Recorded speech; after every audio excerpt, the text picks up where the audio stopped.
Welcome to episode 194 of the Ben Briggs podcast. I am Ben Briggs. It's Saturday, people. Saturday the 13th of March, 2021, and I'm in a bit of a chipper mood today, people. I've been up early. I got up early to specifically watch TV. That's what it's coming to, people. Before times, before everything went pear-shaped, everything went tits up, the entertainment hospitality industry died. I would get up early to write material.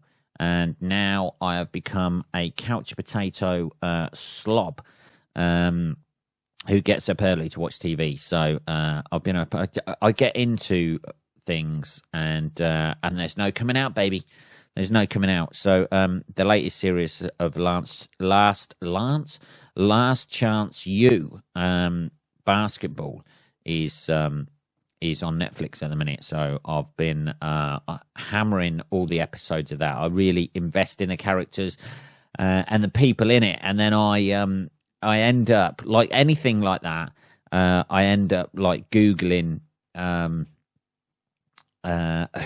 they are now, to see if they made it like into the NBA or anything like that, or whether they got picked up, or what universities they went to, or whether they've been drafted or anything like that. And 99 times out of 100, or even more than that, I think that the odds are that slim that you make it into the NBA. Are that slim, so they always end up, like, do a little catch up with them and stuff like that, and they're always, and you're like, oh fucking hell, man, you're so fucking talented.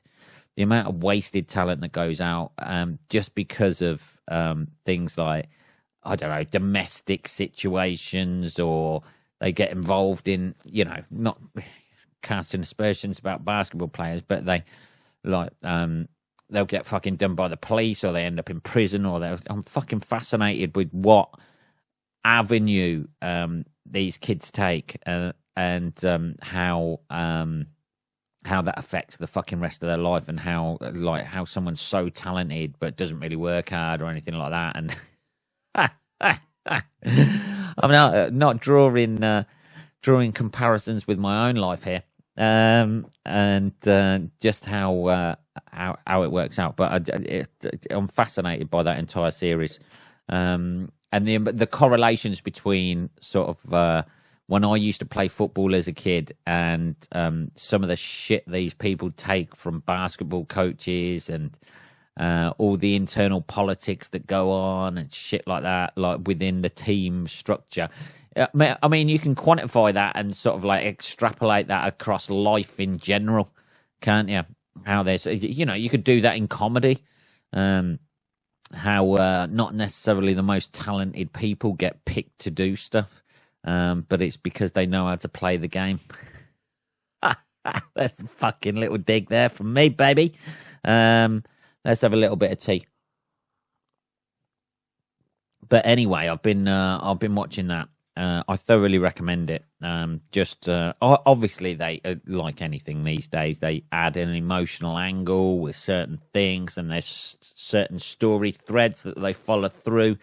And certain players that they follow more than others, but usually the best ones. But it's fascinating watching it. I love anything like that, anything like real life fucking documentary, where you're learning about people's lives, and how individual choices can be affected, and you see things people going in a certain direction before even they do. Fascinates me. Anyway, talking about things to watch, I did see it was an advert initially for I don't know what it was. It was, I think it was an advert for this film that I saw on Facebook or something like that. And it's a film that's coming out apparently next year, 2022. It's called Cocaine Bear. Now, it's like it's a true life story by Elizabeth Banks' new film. It's called Cocaine Bear, the must see and must avoid movie of 2022.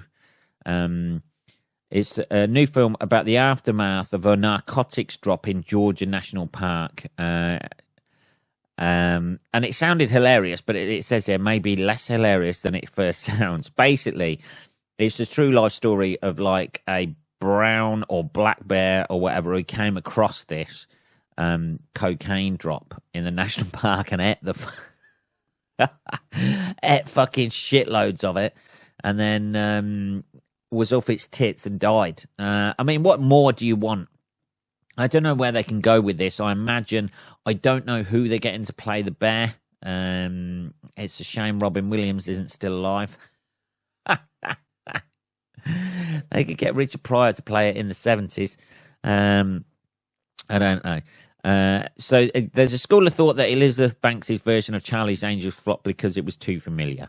Apparently. People... let's have a look.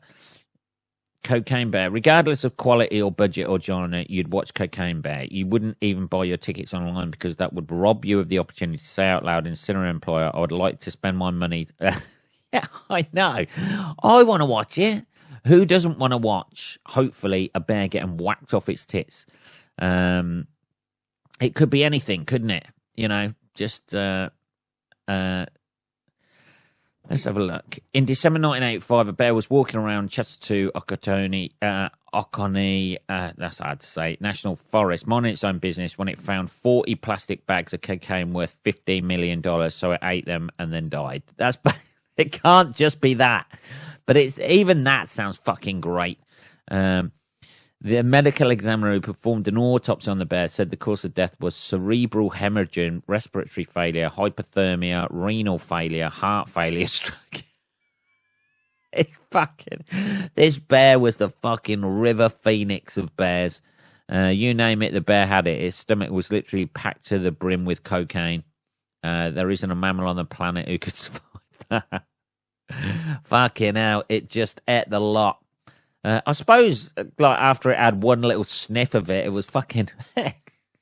If it had survived, though, oh, man, it would have been the most fucking obnoxious bear. Just going around, slapping people's asses, that sort of shit, giving it the big one. So this is apparently, that's the bit that takes the shine off Cocaine Bear a bit, because a film where a real bear suffering a miserable drug overdose alone in the frozen woods doesn't exactly scream blockbuster.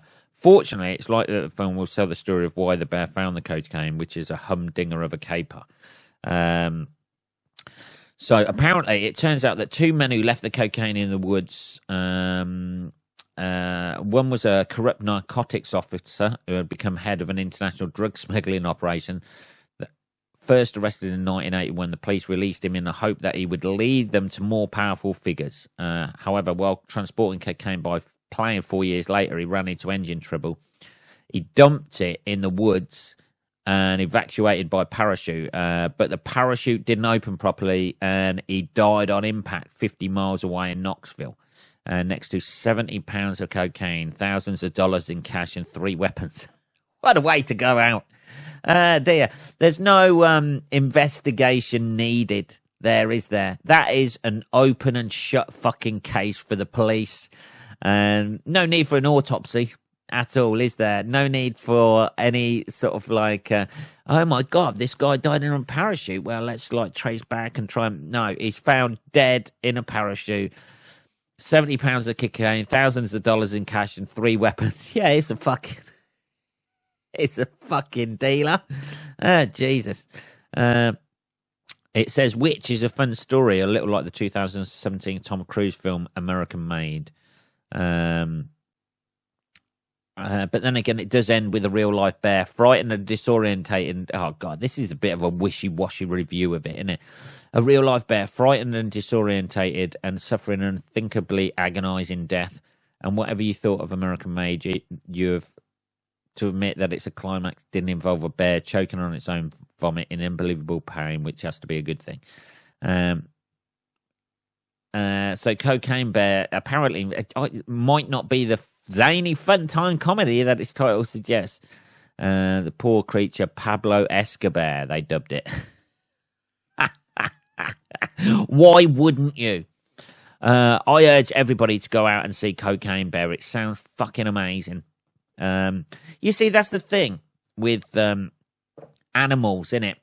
They've got no sense of if there's like food or something like that. They will just fucking gorge themselves silly. It's like a dog. If you keep fucking topping up its like dog bowl full of food, it'll just keep on eating until it's sick. No, you know, none of them ever. They're not. None of them are ever body conscious, are they? Animals. No, none of them ever think, oh, I'm putting on a few pounds. They just see food and just fucking eat it. That could be the thing that divides us from normal animals, I think. The fact that we know when to restrict when we're eating and when we're not. Maybe that's something to do with the fact that we're more aware of our food supplies and where we are in the food chain. And we know when we're going to get our next meal most of the time, I know. Yeah, I imagine, I don't know. What a way to go out. I know they're saying that the bear had an agonizing death and it looked like it just ruptured every single fucking organ in its fucking body. But I imagine the first few fucking mouthfuls of that cocaine, it was fucking loving it. It obviously liked it, didn't it? The taste, it's not like fucking horrible to it. Was it? It was fucking loving the first bit. I imagine that bear at the end of all of that feels the same way you feel like after you've had a bowl of ice cream and it's fucking lush and then there's a little bit left. There's enough for another bowl of ice cream left in the ice cream box. And you think, fuck it, I'll have the lot. So you scoop it into your bowl and then you just eat it. You get about halfway through that and you're like, oh, I've had enough now, but I can't be fucked to put it back in the freezer or I'll just eat it. And it's that, I imagine the last bit of that, what that bear was eating, that cocaine, the bear was eating felt very much like when you're trying to force the ice cream down. Just like, oh God, I shouldn't have had all this. Bear's just sitting there. I shouldn't have had all this cocaine, man. Fucking, but I'm amazing. I feel great. I just feel like I want to talk to somebody, share my dreams with them. Yeah, it sounds fucking amazing. Hell of a story behind that. It's fucking wicked. Who would have ever predicted that, you know, a bear would get, you know, I suppose, you know, like if a bear's going to come across anything, it's going to try and eat it, isn't it? And it obviously, like the old fucking first bit of cocaine, I'll have a bit more of that fucking white powdery shit. It's fucking amazing. Bit of tea there, sorry. Oh, fucking hell. I just spilt it all as well. What a knob. Yeah. Anyway, I can't wait for that to come out. I hope it lives up to the hype. I hope it's not just like, you know, it's lucky there wasn't a gun there and the fucking bear picks up an AK-47 or something like that. Can they make it a little bit more interesting than just a bear overdosing? That could be it. Anyway, that's something that's looking out that got my attention this week anyway. It looks quite good. This is, there's another story here that made me fucking laugh about, people must be rubbing their hands with glee at this. This is a trader who bought $36 million worth of copper, gets painted rocks instead. Always check what you're buying on the internet, baby. Where did he buy it? Fucking Wish Us or Wish or something like that. That's never. It's all fucking fake shit or Etsy. Somebody on Etsy made it for him. Commodities trader Mercuria says it is the victim of fraud. Thieves in Turkey switched painted paving stones for copper. It's fucking amazing. Fair play to them. Fair play to those Turkish people. Commodities trader Mercuria Energy Group Limited struck a deal last summer to buy $36 million worth of copper from a Turkish supplier. Yeah, you know, anyone who's been on holiday to Turkey knows don't buy any fucking jewelry out there. It ain't fucking gold. That's for sure. The one they'll show you is gold, and then they'll fucking wrap it up in a little box and see you later with a little bit of plastic. There you go. Check it when you get home. When you're on the plane, on your way home, check it then. Put it on then. It'll look really nice. See you later. There's another one, Mustafa. There's another sucker leaves the store. But when the cargoes started arriving in China, all it found were containers full of painted rocks. I'm surprised they even painted them. You know what I mean? I'm surprised they went to the trouble of painting them. Just people, you know, painting the rocks thinking, you know, just send the rocks. If you're going to do that, if you're going to change copper into just painted rocks, you might as well just save yourself some fucking time, go the whole hog. You know, don't bother putting in the effort. The saga unfolds like a gangland thriller, with a Swiss trading house saying it's been the victim of cargo fraud. Before its journey from a port near Istanbul to China even began, about 6,000 tons of blister copper in more than 300 containers was switched with jagged paving stones spray painted to resemble the semi-refined metal. You wouldn't even bother, would you? The bizarre case highlights commodity traders' vulnerability to fraud even when security and inspection controls were in place. This is fucking brilliant. This would make a fucking good film. Do that. Make this fucking film. Somebody out there, throw a cocaine fucking addicted bear in there. You got yourself a blockbuster, baby. You got yourself a fucking blockbuster. Turkish police took 13 people into custody. Oh, they don't want to go in Turkish prison, that's for sure. In relation to the faux copper scheme, Mercuria, one of the 5 biggest independent oil traders in the world, is seeking redress in both Turkish courts and the UK arbitration case against the copper supplier. That's the thing. There you go, Mercuria. Never buy things without fucking having a man on the ground.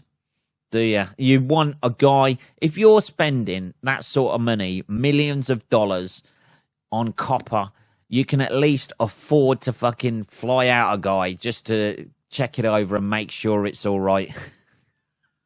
And somebody who knows about copper as well, not somebody who's like gonna, I don't realize copper originally came before it's refined and everything in the form of spray painted fucking spray painted paving stones.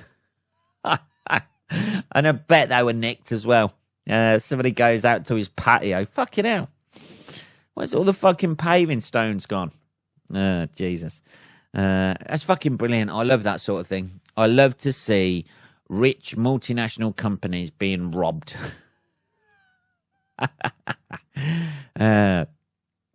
They even pay the $36 million in 5 installments. The last payment. This is fucking. This fraud wasn't discovered until the ships began arriving in a Chinese port later in the month. By then, all 8 vessels were en route to China. Yeah, well, you know, somebody's made 38 million, 36 million. Somebody's made a tidy 36 million there, and all they've got to do is replace a patio. Oh, fucking hell. Excellent stuff. Anyway, here we go on future stuff that's happening. Here it is. You see, this is something that's proper futuristic to me. I'll start the I'll have a bit of tea here. Hang on. Didn't spill it that time.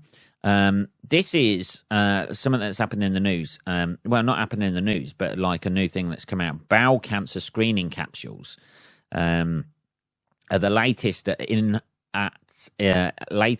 at-home care. So what this is, right? Innovation in the NHS. Here we are, and fucking National Health Service, save the NHS. We'll see patients in England swallow tiny cameras instead of having standard endoscopy. So instead of sticking a camera up your rectum, they're putting a camera in a. I know this is like futuristic shit. They're putting a little camera in the size of a pill.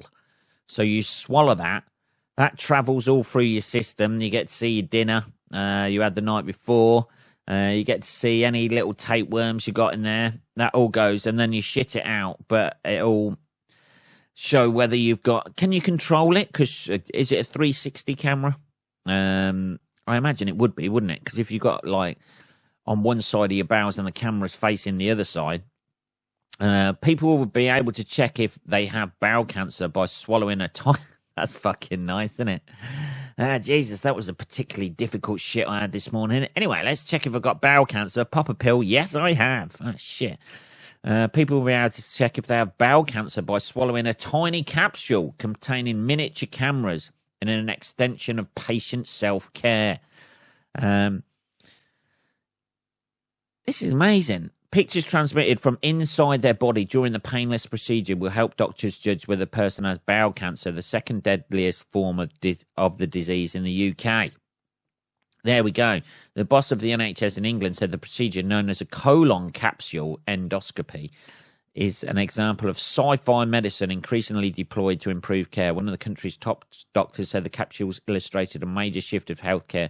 What happens if that gets stuck? What happens if...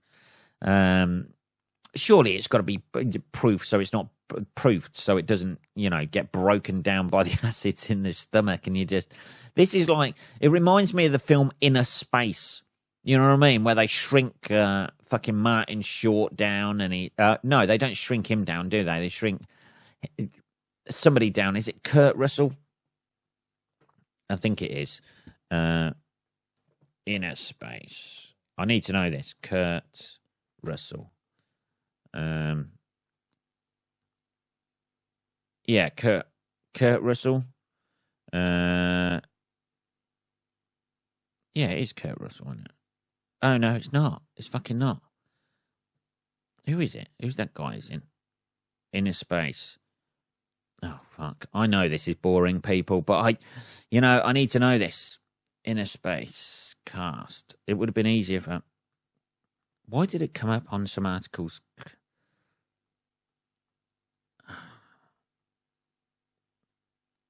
Dennis Quaid. You don't hear of him anymore, do you? Dennis Quaid. Oh, Quaid. Yeah, Dennis Quaid. They shrink him down, don't they? And he's in a little fucking spacecraft bombing about Martin Short's body. It's quite a good film, that. It's very 80s. 67. Dennis Quaid is 67 now. Filmography. Has he done anything recently that we're aware of? The Tiger Rising, Reagan, American Underdog, the Kurt Warner story. The Pretenders, I can only imagine. G.I. Joe a few years ago. Still working, though. Anyway. It sounds like one of these futuristic like that. Like in the 80s when we were watching those films, you just think, hey, man, this is sci-fi. And then what? 40 years later, here we come, baby. It's fucking amazing. They must be able to do that for everything then. Can they do that? It must get to the stage where they've got a camera that small they can put it in your bloodstream and travel, Oh, Jesus. Oh, Jesus. It looks quite big, actually. Oh, just looking at it. They got a picture of it. It's got fucking... I would not want to swallow that. They got it next to the standard size of a pen. I don't know. It looks about an inch long. An inch long. Something like that. I don't know if I'd want to... And it's got fucking lights in it. You sure that's good for people swallowing that? It's not going to get stuck or something? Or like short out inside your body and fucking,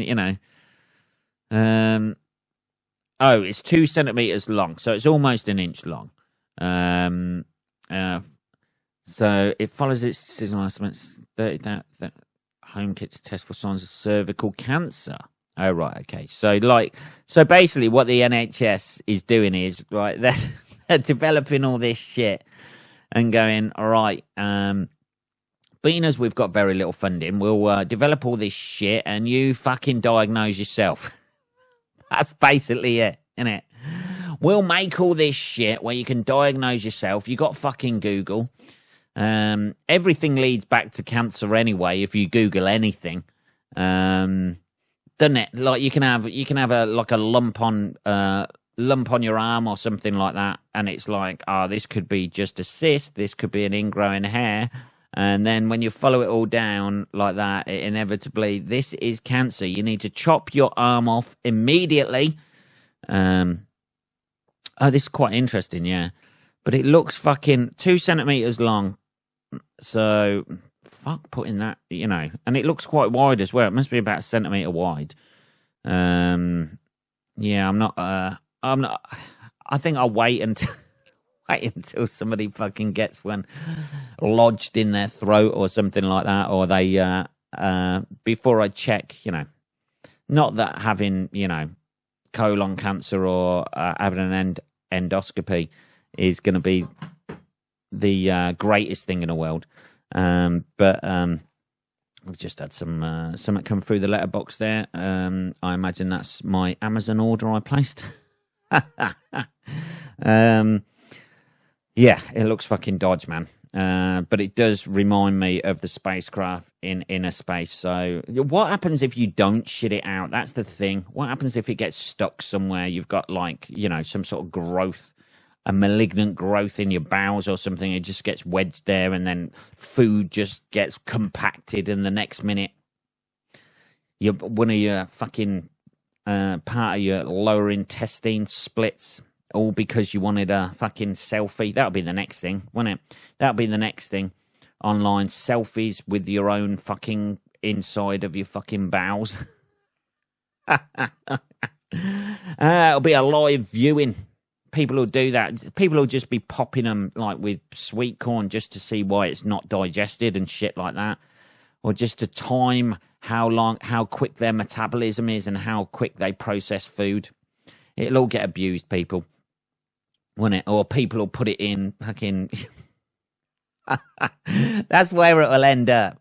It'll be couples who are worried that their partners are cheating, and guys will just try and, shove it in the old lady parts, and just keep an eye on their mobile, just holding their fucking mobile up like that when they're at work, just checking what's going on down there. Making sure nothing else is going in there if you can get a camera that small. I'd fucking do it just to keep a track of the fidelity of your own partner. Oh, fucking hell. What are we on? 29 minutes, people. 29 minutes. Yeah, I fucking forgot about Dennis Quaid, man. I haven't seen him in a film for years because he hit his fucking prime. I don't know about that actually. Jaws 3D he was in. He has had an awful career to be honest. Just looking at his filmography. Oh man. It was in Wyatt Earp, Doc Holliday. That was the B movie of Tombstone. Is a much superior film to that. The Parent Trap, Frequency Traffic, The Rookie. The Rookie's quite good. It's a baseball film, isn't it? It's quite good. Day After Tomorrow, awful. Yeah, G.I. Joe, The Rise of Cobra. Oh, Dennis, what have you done, Dennis? Yeah. Anyway, what a way to end trashing somebody's fucking career. That's it, people. That was episode 194 of the Ben Briggs podcast. I will be back. Oh, if you want to contact me at all, it is just podcast@benbriggs.co.uk. I will be back on Tuesday, motherfuckers. Have a good rest of your weekend. Try to watch a Dennis Quaid film over the weekend, and if you find a decent Dennis Quaid film, try and message me, and I promise to watch that. I don't know. It's just like a list of fucking shit. There is actors out there though, in it, who just have a whole career of shit. But somehow managed to still be millionaires. Anyway, there's hope for all of us. Have a good rest of your weekend. I'll speak to you on Tuesday, motherfuckers. Take care.